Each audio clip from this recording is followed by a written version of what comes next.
Hello everyone, welcome back to your own channel Scientia. जैसे कि आप लोग जानते हैं, हम हमारे चैनल पे साइंस की प्रिपरेशन कर रहे हैं कॉम्पिटिटिव एग्ज़ाम्स के लिए, वो पीटेट हो, सीटेट हो, इवन मास्टर कैडर के लिए। अगर आप चैनल पे न्यू हो तो चैनल को सब्सक्राइब कर लीजिए, बेल आइकन को प्रेस कर लीजिए सो दैट आपको डेली की अपडेट मिलती रहे। जैसे कि आप लोग जानते हैं, हमने इनऑर्गेनिक केमिस्ट्री स्टार्ट की हुई है मास्टर कैडर के लिए और फिज़िकल केमिस्ट्री के 3 चैप्टर्स कंप्लीट कर लिए हैं। अगर आपने पहले की वीडियोस नहीं देखी तो पहले उनको देख लीजिए सो दैट आपके बेसिक्स क्लियर हो जाएं और आपको आगे वाला टॉपिक क्या है समझ आ सके। स्टार्ट करते हैं। आज का जो टॉपिक है वो केमिकल पीरियोडिसिटी चैप्टर में से है, जिसके हम मेनली 3 पार्ट आई थिंक कर चुके हैं। आज ये आपका चैप्टर कंप्लीट हो जाएगा। Let us continue. सबसे पहले बात करते हैं इलेक्ट्रोनेगेटिविटी की। आज की जो टर्म है वो है इलेक्ट्रोनेगेटिविटी। इसको डिस्कस करते हैं। देखो, इलेक्ट्रोनेगेटिविटी का मतलब क्या है? टेंडेंसी होना, किसी भी एटम की पावर होना किसमें, केमिकल कंपाउंड में, कि वो क्या है, अट्रैक्ट कर सके, अपनी तरफ खींच सके किसको, शेयर्ड पेयर ऑफ इलेक्ट्रॉन्स को। जो इलेक्ट्रॉन्स वो आपस में शेयर कर रहे हैं उसको अपनी तरफ खींच सके, उसको क्या बोलते हैं, इलेक्ट्रोनेगेटिविटी। और जो खींचेगा उसको बोलते हैं इलेक्ट्रोनेगेटिव एलिमेंट बोलते हैं। क्लियर? अगर मैं एग्जांपल की बात करूं, मान लीजिए ये क्या है, हाइड्रोक्लोरिक एसिड HCl है। आपको पता ही है क्लोरीन का एटॉमिक नंबर कितना होता है, 17। डिस्कस करते हैं इसको। क्लोरीन का एटॉमिक नंबर कितना होता है, 17। और कॉन्फ़िगरेशन क्या बनेगी, 2 8 7। क्लियर? तो हमने क्या है, आउटर मोस्ट शेल को शो कर दिया। कैसे? देखिए, क्लोरीन में यहाँ पे क्या किया हुआ है, आउटर मोस्ट इलेक्ट्रॉन्स कितने हैं, 7 ही शो किए हुए हैं। हाइड्रोजन की वैलेंसी कितनी होती है, कितने एटम होते हैं, 1। यहाँ पे 1 शो किया हुआ है। तो अब देखिए, ये आपस में क्या करेंगे, स्टेबल होना है। हाइड्रोजन को 1 एटम चाहिए स्टेबल होने के लिए और क्लोरीन को भी 1 चाहिए स्टेबल होने के लिए। तो दोनों को 1 एटम चाहिए। दोनों को स्टेबल होने के लिए क्या चाहिए, 1 एटम चाहिए। तो ये आपस में क्या करेंगे, अपना बॉन्ड शेयर कर लेंगे। मींस इलेक्ट्रॉन को शेयर कर लेंगे, बॉन्ड बना लेंगे आपस में। जब ये अपना बॉन्ड बना लेते हैं दोनों, तो क्लोरीन क्या है, इलेक्ट्रोनेगेटिव एलिमेंट है। मींस क्लोरीन के पास ज़्यादा पावर है इलेक्ट्रॉन को खींचने की। क्लियर? तो क्लोरीन क्या करेगा, ये दोनों इलेक्ट्रॉन्स को अपनी तरफ खींच लेगा, जिसकी वजह से क्लोरीन क्या बन जाएगा, इलेक्ट्रोनेगेटिव एलिमेंट, और HCl क्या बन जाएगा। इस प्रोसेस को क्या बोलते हैं, इलेक्ट्रोनेगेटिविटी। ये किस में होंगे, सिर्फ पोलर मॉलिक्यूल्स में। किस में, पोलर मॉलिक्यूल्स। पोलर मॉलिक्यूल्स कौन से होते हैं, जिनके ऊपर कोई ना कोई क्या प्रेजेंट हो, चार्ज प्रेजेंट हो। हाइड्रोजन पे कौन सा होता है, पॉजिटिव। क्लोरीन पे कौन सा होता है, नेगेटिव। क्लियर? आई होप इस वे से आपको समझ आ चुका है कि इलेक्ट्रोनेगेटिविटी टर्म क्या होती है। आगे डिस्कस करते हैं। देखिए, ये जो इलेक्ट्रोनेगेटिविटी है ये क्या है, मेजरेबल क्वांटिटी नहीं है। मींस इसको मापा नहीं जाता। बट फिर भी अब साइंटिस्ट हैं तो कुछ ना कुछ इन्वेंशंस तो करेंगे, कुछ ना कुछ चेंजेस तो लेके ही आएंगे। तो क्या है, पोलिंग स्केल निकाला गया इसको मेयर करने के लिए। पोलिंग स्केल निकाला गया किन्होंने, एक अमेरिकन साइंटिस्ट ने। एक अमेरिकन साइंटिस्ट ने क्या है, पोलिंग स्केल निकाला, किसको मेयर करने के लिए, इलेक्ट्रोनेगेटिविटी के। देखिए, तो उन्होंने क्या किया, फ्लोरीन को असाइन कर दिया 4 नंबर, क्योंकि फ्लोरीन क्या है, सबसे ज़्यादा इलेक्ट्रोनेगेटिव एलिमेंट है। तो फ्लोरीन को क्या असाइन कर दिया, 4 नंबर।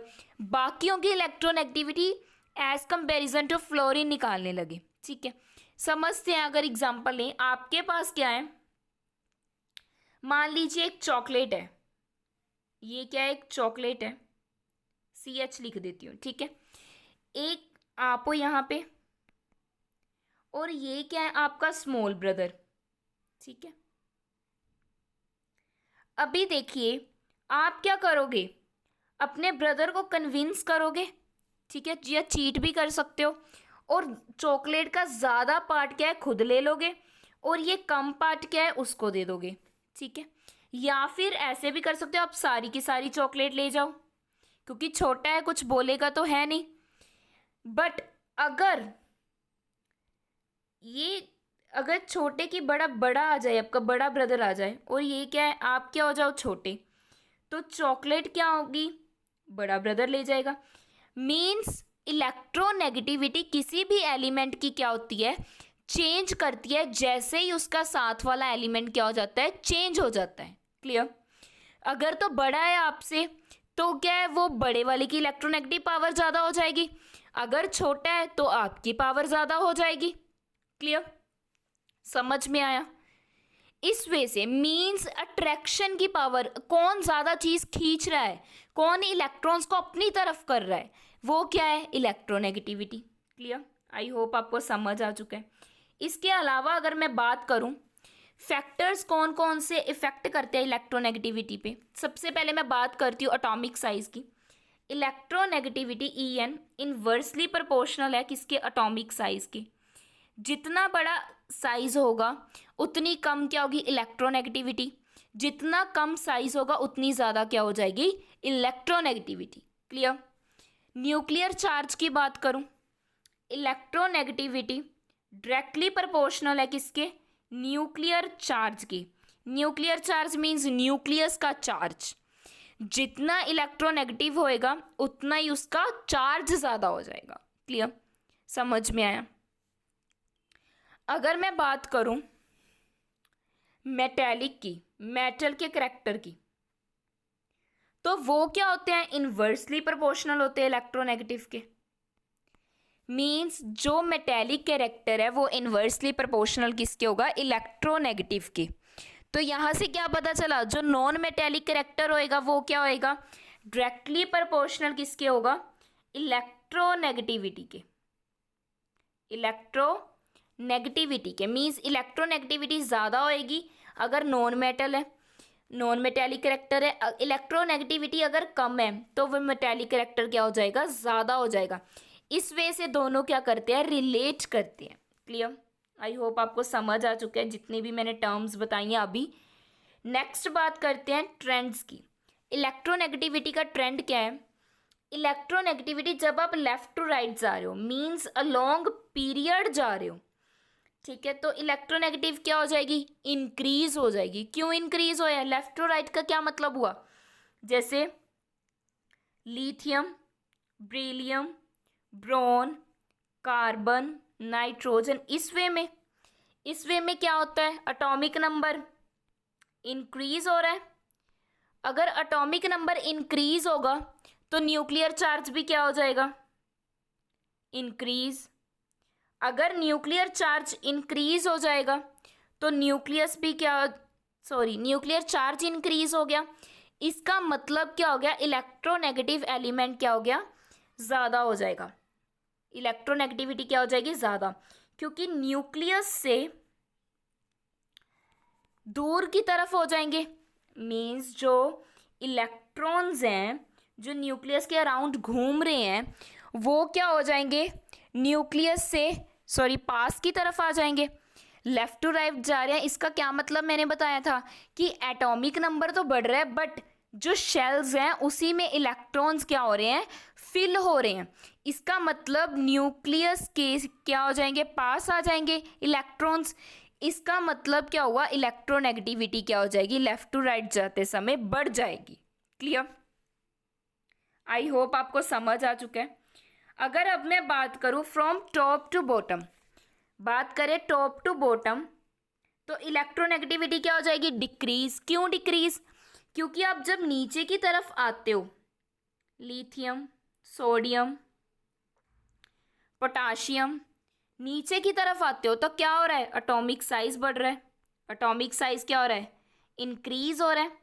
अगर आपका एटॉमिक साइज इंक्रीज हो रहा है इसका मतलब शेल बढ़ रहे हैं, तभी साइज बढ़ेगा अगर किसी के शेल बढ़ेंगे। अब शेल बढ़ेंगे तो इलेक्ट्रॉन्स दूर दूर जा रहे हैं ना, शेल बढ़ रहे हैं, देखो पहले में 2 लेट कर लो, फिर कितने हो गए 3, ये गलत बन गया थोड़ा, वेट, तो क्या हो गया ये, और भी दूर। तो इसका मतलब क्या हो गया, इलेक्ट्रॉन्स क्या जा रहे हैं, दूर जा रहे हैं, किससे, न्यूक्लियस से। सो दैट्स वाई जो हम टॉप से बॉटम आते हैं तो इलेक्ट्रोनेगेटिविटी क्या हो जाती है, डिक्रीज हो जाती है। क्लियर, समझ में आया? आई होप आपको क्लियर हो चुका है, ट्रेंड से समझ आ चुके हैं। नेक्स्ट बात करते हैं केमिकल प्रॉपर्टीज के बारे में। देखिए हमने अभी तक कौन सी स्टडी की, फिजिकल प्रॉपर्टीज। अब हम पढ़ेंगे केमिकल प्रॉपर्टीज। केमिकल प्रॉपर्टीज देखिए, अभी तक हमने किसकी बात की, फिजिकल प्रॉपर्टी की, इलेक्ट्रोनेगेटिविटी, इलेक्ट्रॉन एफिनिटी, ठीक है, इन सब के बारे में। अब हम बात करेंगे केमिकल प्रॉपर्टीज के बारे में। देखिए केमिकल प्रॉपर्टीज आपको वैसे तो बहुत ज़्यादा हैं, वो अलग वे में है। इस चैप्टर में आपको दो ही चीज़ें हैं जो करनी है, एक तो पीरियोडिसिटी ऑफ ऑक्सीडेशन स्टेट के बारे में, एक आपको करना है anomalous properties of second period element. इन दो के बारे में आपने डिटेल में बात करनी है, हम कर रहे हैं, ध्यान से समझिएगा। स्टार्ट करते हैं।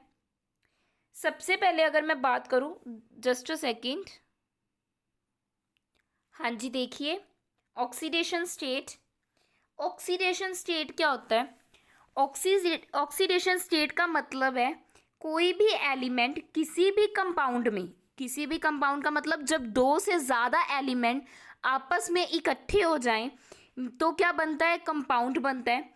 तो क्या कहा जाता है, कोई भी जब एलिमेंट के ऊपर कंपाउंड में चार्ज इक्वायर होता है एटम का, ठीक है जी, वो क्या शो करता है, electron negative concentration from other atoms in a molecule. Means आपके पास कोई कंपाउंड है, उस पे उनमें जो भी क्या है एलिमेंट हैं उनके ऊपर जो चार्ज एक्वायर है उसको क्या कहा जाता है, oxidation state.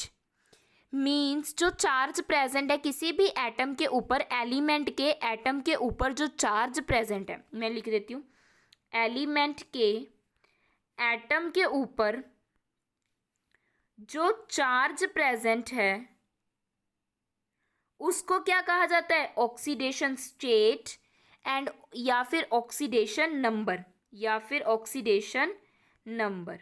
Clear, I hope आपको समझ आ चुका है। क्लियर, अगर मैं बात करूं, देखिए सबसे पहले किसकी बात करते हैं, एस ब्लॉक की बात करते हैं। एस ब्लॉक में 2 ग्रुप्स हैं, ग्रुप 1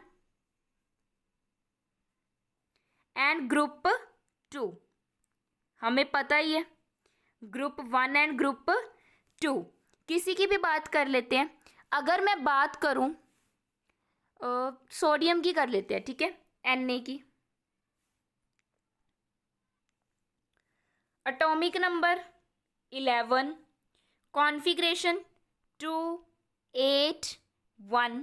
क्लियर, तो आउटर मोस्ट शेल में, ठीक है, जितने इलेक्ट्रॉन्स प्रेजेंट हैं किसी भी एटम के आउटर मोस्ट शेल में, जितने नंबर ऑफ इलेक्ट्रॉन्स प्रेजेंट हैं वो क्या शो करते हैं, वैलेंसी या ऑक्सीडेशन स्टेट भी बोल सकते हैं। वो क्या शो करते हैं, ऑक्सीडेशन स्टेट। जैसे अब सोडियम के आउटर मोस्ट शेल में कितने इलेक्ट्रॉन्स प्रेजेंट है, 1, तो सोडियम Na की, सोडियम की ऑक्सीडेशन स्टेट क्या हो जाएगी, +1। क्लियर, आई होप आपको समझ आ चुका है कि ऑक्सीडेशन स्टेट, बट ये सेम नहीं रहेगी, सोडियम की तो 1 ही है। वैसे अगर हर एलिमेंट की बात करें तो अलग अलग होती है, ठीक है। क्लियर, आई होप आपको ऑक्सीडेशन समझ आ चुका है कि ऑक्सीडेशन स्टेट होता क्या है।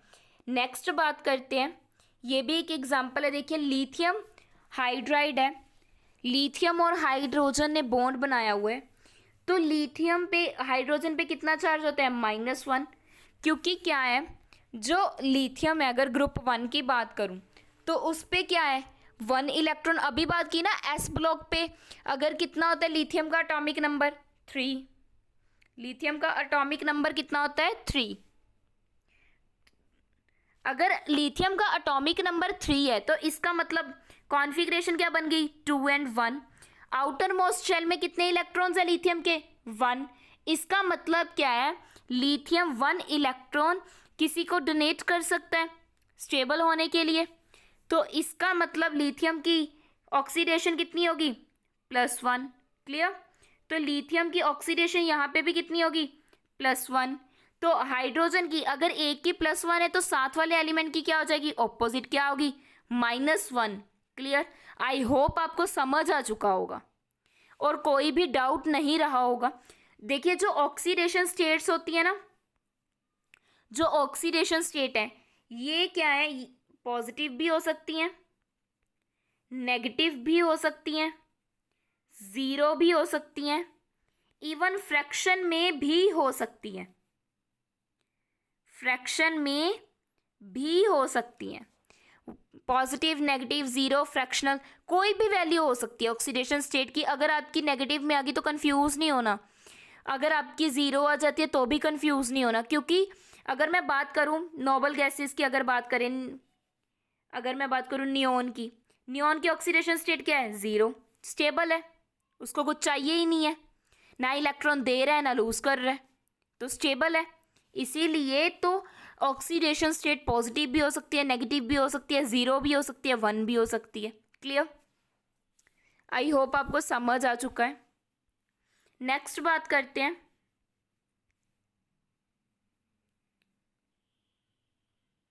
Oxidation state is equal to number of electrons in the outermost orbital.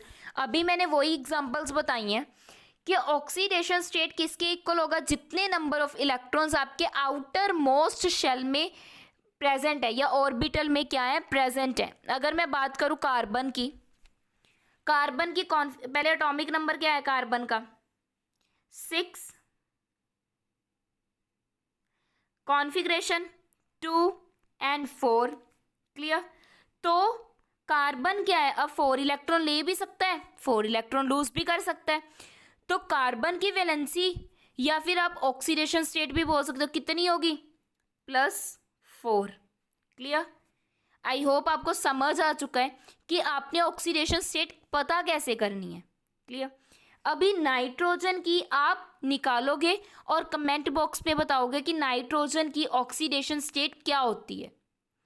I hope आपको समझ आ रहा है टॉपिक। नेक्स्ट बात करते हैं, इससे पहले आपको कुछ रूल्स बता दूं। हाँ जी, देखिए रिजल्ट्स देखिए, मोस्टली जो इलेक्ट्रोनेगेटिव एलिमेंट है फ्लोरीन है, उसकी हमेशा -1 ऑक्सीडेशन स्टेट होगी, ये आपने याद रखना है। फ्लोरीन की हमेशा -1 ऑक्सीडेशन स्टेट होगी। ठीक है जी। और सबसे ज़्यादा होती है, मोस्ट इलेक्ट्रोनेगेटिव भी कहा जाता है फ्लोरीन को। नेक्स्ट अगर मैं बात करूं, द एलिमेंट इन 1 to 4, 1 से 4 तक जो ग्रुप्स हैं वो हमेशा उतने ही ऑक्सीडेशन नंबर या ऑक्सीडेशन स्टेट शो करेंगे जितने उनके वैलेंस इलेक्ट्रॉन होंगे। क्लियर। या जिनका ग्रुप नंबर होगा उतना ही। जैसे अभी मैंने सोडियम की बात की थी, सोडियम का ग्रुप नंबर क्या है, 1, और ऑक्सीडेशन स्टेट भी क्या है, 1। मैग्नीशियम का ग्रुप नंबर क्या है, 2, मैग्नीशियम की ऑक्सीडेशन स्टेट भी क्या होगी फिर, 2। क्लियर। मेनली 1 से 4 तक लेके जितने भी ग्रुप्स हैं उनकी जो ऑक्सीडेशन स्टेट है वो कैसी होगी, जितने उनके ग्रुप नंबर होंगे। क्लियर। थर्ड अगर मैं बात करूं, पी ब्लॉक एलिमेंट क्या है, वेरिएबल वैलेंसी शो करता है। वेरिएबल मतलब जो चेंज होती रहे, ये समझाते हैं, थोड़ा सा डिटेल में बात करते हैं। पी ब्लॉक की अगर मैं बात करूं, कौन कौन से ग्रुप आ गए, मान लीजिए थर्ड ग्रुप की बात कर रही हूं मैं। थर्ड ग्रुप की अगर मैं बात करूं, थर्ड ग्रुप की मेनली वैलेंसी क्या होती है, +3, क्योंकि मैंने अभी बताया ना +1 ग्रुप से लेके 4 ग्रुप तक वैलेंसी क्या रहेगी, +3, मतलब जो उनका ग्रुप नंबर होगा। तो ये थर्ड ग्रुप है तो इसकी वैलेंसी क्या होगी, +3, इवन +1 भी होती है। फोर्थ ग्रुप की बात करूं तो उसकी क्या हो जाएगी, +1 एंड +4, जितना ग्रुप नंबर है उतनी क्या होगी वैलेंसी। ऐसे आप याद भी रख सकते हो। अगर मैं अभी बात करूं ग्रुप फिफ्थ की बात करें तो ग्रुप फिफ्थ में क्यों कौन आ गया, -3 ऑक्सीडेशन स्टेट होगी, +3 ऑक्सीडेशन स्टेट होगी और +5 ऑक्सीडेशन स्टेट होगी। ये मेन ऑक्सीडेशन स्टेट बता रही हूँ मैं पी ब्लॉक की। अभी एग्जांपल लेके कोई पी ब्लॉक का एलिमेंट देन सॉल्व करते हैं। हाँ जी, देखिए अभी डिस्कस करते हैं एग्जांपल के साथ। सॉरी, पी ब्लॉक की एग्जांपल लेते हैं। देखो जो ग्रुप 3 था, 4 था, 5 था, वो कौन से ग्रुप हैं, डी ग्रुप, डी ब्लॉक के, सॉरी। पी ब्लॉक की मैंने क्या बताया कि वेरिएबल होती रहती है, चेंज होती रहती है। अगर मैं बात करूं अभी किसकी, पी ब्लॉक की, तो पी ब्लॉक की कौन कौन सी होंगे ग्रुप, 13, 14, 15, 16, क्लियर। और कौन सा होगा first element, boron, carbon, nitrogen, oxygen. तो अभी अगर मैं बात करूं कॉन्फ़िगरेशन की, 13 की क्या होगी, NH2 NP1, 14 की क्या होगी, NH2 NP2। अगर मैं बात करूं नाइट्रोजन की, NH2 NP3।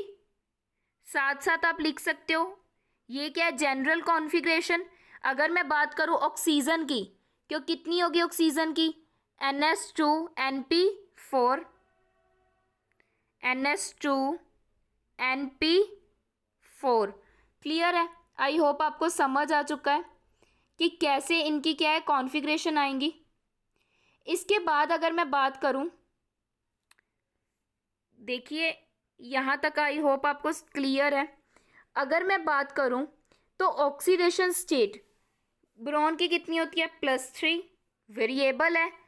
अगर मैं बात करूं कार्बन की +4, अगर मैं बात करूं नाइट्रोजन की +5, अगर बात करें ऑक्सीजन की तो +6। देखिए वेरी हो रही है ना, तो इसका मतलब, वेरी का मतलब चेंज होना। तो जो सॉरी, पी ब्लॉक के जो एलिमेंट हैं उनकी जो ऑक्सीडेशन स्टेट है वो क्या है, चेंज होती रहती है।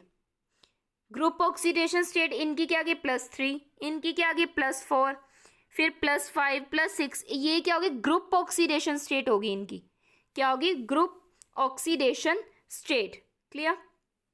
इस वजह से आप क्या है सॉल्व कर सकते हो, अदर भी होंगी, क्योंकि फर्स्ट की अगर मैं इसकी बात करूँ +1 और +3 अभी बताया क्या बोलते हैं, ग्रुप ऑक्सीडेशन स्टेट। पीछे भी बताया वो भी सेम था कि ग्रुप ऑक्सीडेशन स्टेट। क्लियर। जो हमने यहाँ पे किया वो भी सेम था, ये भी किसकी थी, पी ब्लॉक की थी, थर्ड ग्रुप और फोर्थ ग्रुप और फिफ्थ ग्रुप की, जो मैंने अभी आपको एग्जाम्पल के साथ बताई। ठीक है, जो क्या करती रहती है, वेरी करती रहती है, चेंज करती रहती हैं। क्लियर। नेक्स्ट हम बात करते हैं लास्ट पॉइंट की। S block has oxidation 1 and oxidation 2 in group 1 and group 2। Means group 1 की ऑक्सीडेशन स्टेट क्या है, 1, और ग्रुप 2 की ऑक्सीडेशन स्टेट क्या है, 2, +2 भी बोल सकते हो। क्लियर। आई होप आपको सारे के सारे रिजल्ट समझ आ चुके हैं। नेक्स्ट बात करते हैं डायगोनल रिलेशनशिप के बारे में। देखिए डायगोनल रिलेशनशिप क्या होता है, डायगोनल रिलेशनशिप का मतलब है इन एस ब्लॉक एलिमेंट्स, मींस जो एस ब्लॉक के एलिमेंट्स हैं वो क्या है, अपने एडजेसेंट एलिमेंट्स के साथ क्या है, मींस जो सेकंड एंड थर्ड पीरियड में है पीरियोडिक टेबल के, उनके साथ उनकी कुछ क्या है सिमिलैरिटीज़ हैं, कुछ क्या है उनमें आपस में क्या है, कुछ चीज़ें सिमिलर है जो मैच होती हैं। जैसे मैं बात करूँ, देखिए ये कौन सा लिखा हुआ है हमने, lithium, beryllium, boron, carbon, nitrogen. Clear. नीचे कौन सा है, sodium, magnesium, aluminium, silicon, phosphorus. Clear. यहाँ पे अब क्या है, इनका रिलेशन क्या है, लिथियम का रिलेशन मैग्नीशियम के साथ सेम होगा, बेरिलियम का रिलेशन एल्यूमिनियम के साथ सेम होगा, ब्रोन का रिलेशन सिलिकॉन के साथ, कार्बन का फास्फोरस के साथ। ये डायगोनल वे में इनका रिलेशन सेम है, तो इसीलिए इनको क्या कहा जाता है, डायगोनल रिलेशनशिप। ये क्या है आपका पीरियड 2, ये किसके एलिमेंट है, थर्ड पीरियड के। तो सेकंड पीरियड और थर्ड पीरियड के एलिमेंट्स हैं जो, इनके बीच डायगोनल एलिमेंट्स, इनके बीच क्या है, कुछ क्या है सिमिलैरिटीज़ हैं जिनकी वजह से क्या शो किया जाता है, डायगोनल रिलेशनशिप। अब क्या सिमिलैरिटीज़ है हम 2 में देख लेते हैं, किसके किसके बीच में, लिथियम एंड मैग्नीशियम के बीच में। बात करते हैं लिथियम एंड मैग्नीशियम के बीच में। क्लियर। लिथियम क्या है, एक वीक बेस है। लिथियम ऑक्साइड क्या है, वीक बेस है। मैं डब्ल्यू भी लिख रही हूँ। सिमिलरली मैग्नीशियम ऑक्साइड भी क्या है, वीक बेस है।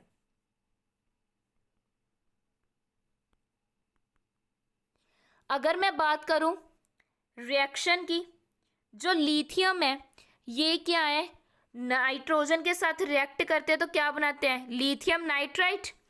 जो मैग्नीशियम है वो भी क्या है, रिएक्ट करते हैं किसके साथ, नाइट्रोजन के साथ, तो क्या बनाते हैं, मैग्नीशियम नाइट्राइट। क्लियर। जो लिथियम होते हैं ये हार्ड है और जो मैग्नीशियम है वो भी क्या है, हार्ड। दोनों क्या है, हार्ड इन नेचर है। ये क्या है, कुछ प्रॉपर्टीज है जो इनकी क्या है, सेम है। इनके अलावा एटॉमिक रेडियई, आयनिक रेडियई, इलेक्ट्रोनेगेटिविटी, मोस्टली जो चीज़ें हैं वो क्या है, सेम है। किसकी वजह से, डायगोनल रिलेशनशिप यही कहता है कि इनकी जो चीज़, इनका जो सिमिलैरिटीज़ हैं किसके, डायगोनल्स की, जो पीरियड 2 और 3 के बीच में है। क्लियर। आई होप आपको डायगोनल रिलेशनशिप समझ आ चुका है। नेक्स्ट बात करते हैं anomalous behaviour of second period elements. ये हमारी सेकंड केमिकल प्रॉपर्टी थी। देखिए सेकंड पीरियड में कौन कौन आता है, lithium, beryllium, boron, carbon, nitrogen, oxygen, fluorine, neon, ये सारे सेकंड पीरियड में है। इनका क्या है, एनॉमलस बिहेवियर है, मींस कुछ ना कुछ बिहेवियर में चेंज है, डिफरेंट है। क्लियर। जैसे क्या रीजंस है उनके, पहले रीजंस देख लेते हैं। पहला तो इनका साइज क्या होता है, स्मॉल। लार्ज चार्ज बहुत ज़्यादा होता है। हाईली इलेक्ट्रोनेगेटिव एलिमेंट्स होते हैं। क्लियर। हाई पोलराइजेशन पावर होती है, इनकी पोलराइजिंग पावर होती है। इनकी वजह से ही इनका क्या होता है, एनॉमलस बिहेवियर होता है। अगर मैं बात करूं, अभी डिस्कस कर लेते हैं, एक एग्जांपल डिस्कस कर लेते हैं। जैसे अगर मैं बात करूं, लिथियम की बात करते हैं। लिथियम जब क्या है, वाटर के साथ बाकी जो, सॉरी पहले ये बता दूं, बाकी मेटल्स, जो सारे मेटल्स है जब वाटर के साथ रिएक्ट करते हैं तो ये क्या फॉर्म करते हैं, strong base. Sb means strong base. But जब लिथियम वाटर के साथ रिएक्ट करता है तो ये क्या फॉर्म करता है, वीक बेस। फर्क दिख रहा है ना, डिफरेंट इसी वजह से है। मेटल जब क्या है, हाइड्रोजन के साथ रिएक्ट करती है तो क्या हो जाती है, अनस्टेबल। क्या हो जाती है, अनस्टेबल मीन्स मेटल हाइड्राइड। अगर क्या है, वो लिथियम के साथ हाइड्रोजन रिएक्ट करता है तो क्या बनता है, लिथियम हाइड्राइड, जो क्या है, स्टेबल, जिसकी आज हमने क्या है, ऑक्सीडेशन स्टेट भी फाइंड आउट की थी। इसका मतलब हाइड्रोजन के साथ भी अलग बिहेवियर है, वाटर के साथ भी। सिमिलरली हैलोजन के साथ देखिए, अगर अदर मेटल्स हैलोजन के साथ रिएक्ट करते हैं तो क्या बनता है, मेटल हैलाइड, जो क्या है, इनसोल्युबल, पानी में डिसॉल्व ही नहीं होती। अगर क्या है, मेटल लिथियम के साथ रिएक्ट कर रही है, ठीक है, सॉरी, लिथियम हैलोजन के साथ रिएक्ट कर रहा है तो क्या बन जाता है, लिथियम हैलाइड, जो क्या है, सोलुबल। क्लियर। आई होप आपको समझ आ चुका है कि इनका रिलेशन कैसा है, कैसे ये शो कर रहे हैं अपना डिफरेंट नेचर। वैसे ही जो अदर है सेकंड पीरियड वाले, उनका भी क्या है, डिफरेंट बिहेवियर है। क्लियर। आई होप आपको समझ आ रहा है।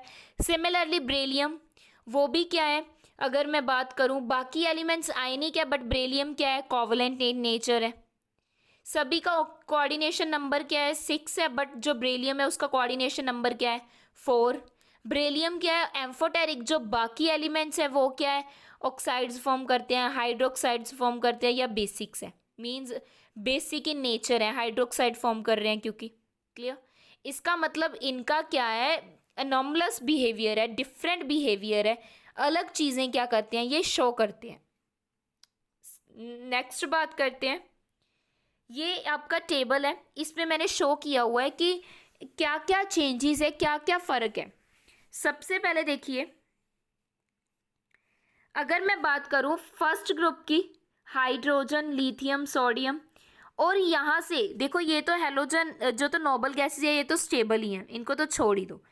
जो हमारी हेलोजन्स है, हेलोजन्स और लास्ट में क्या है हमारा जो पीरियोडिक टेबल का फर्स्ट है अल्कलाई मेटल्स, ये दोनों क्या होते हैं, हाईली रिएक्टिव। मीन्स जो साइड्स वाले हैं पीरियोडिक टेबल के स्टार्टिंग में, जो स्टार्टिंग और एंडिंग में जो एलिमेंट्स है वो क्या है, हाईली रिएक्टिव, जल्दी क्या है, रिएक्ट करते हैं। क्यों? देखिए, जो अगर मैं बात करूं अल्कलाई मेटल्स की, इनको क्या है, 1 इलेक्ट्रॉन अगर ये रिलीज कर दें तो ये क्या हो जाते हैं, स्टेबल हो जाते हैं। तो ये ईजिली क्या कर देंगे, रिलीज, इसकी वजह से इनकी हाईली रिएक्टिविटी है, ईजिली रिएक्ट कर जाते हैं। अगर मैं बात करूं हेलोजन्स की, हेलोजन्स क्या करते हैं, देखिए यहाँ पे डिस्कस करती हूँ। जो हेलोजन्स होते हैं वो क्या है, इनको 1 इलेक्ट्रॉन की क्या होती है, ज़रूरत, इसीलिए ये भी बहुत जल्दी क्या कर जाते हैं, रिएक्ट कर जाते हैं, तो इनकी रिएक्टिविटी भी क्या है, ज़्यादा है। अगर मैं बात करूँ सेंटर वालों की, मेनली पी ब्लॉक वालों की, जो अदर रह गए वो क्या होते हैं, सॉरी, एम्फोटेरिक इन नेचर होते हैं। बट अगर मैं बात करूं अल्कलाई मेटल की, ये क्या होते हैं, बेसिक ऑक्साइड्स बनाते हैं, और जो हेलोजन्स है ये एसिडिक ऑक्साइड्स बनाते हैं।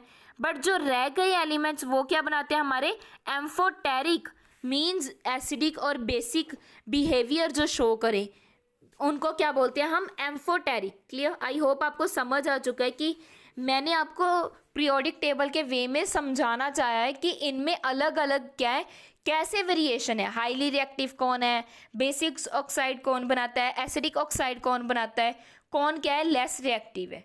क्लियर? आई होप आपको समझ आ चुका है। इसी के साथ आपका जो चैप्टर है वो कंप्लीट होता है। अगर आपका कोई भी डाउट है तो आप कमेंट करके पूछ सकते हो, क्लियर कर सकते हो उस डाउट को। ठीक है जी, थैंक यू। अगर आप चैनल पे न्यू हो तो चैनल को सब्सक्राइब कर लीजिए, बेल आइकन को प्रेस कर लीजिए, और अगर आपका कोई भी डाउट होता है तो कमेंट करके पूछ सकते हो, और फीडबैक ज़रूर दीजिएगा अपनी। Thank you.